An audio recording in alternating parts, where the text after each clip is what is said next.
Hello বন্ধুরা, আজকে আমি ইলিশ মাছ ভাপা রান্না করছি।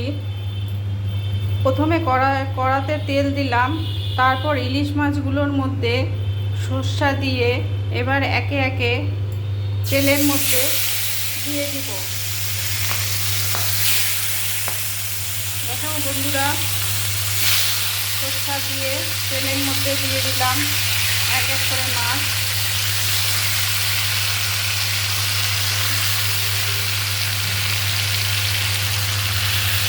তারপরে এই সর্ষাটা পুরো মাছের মধ্যে দিয়ে দিব।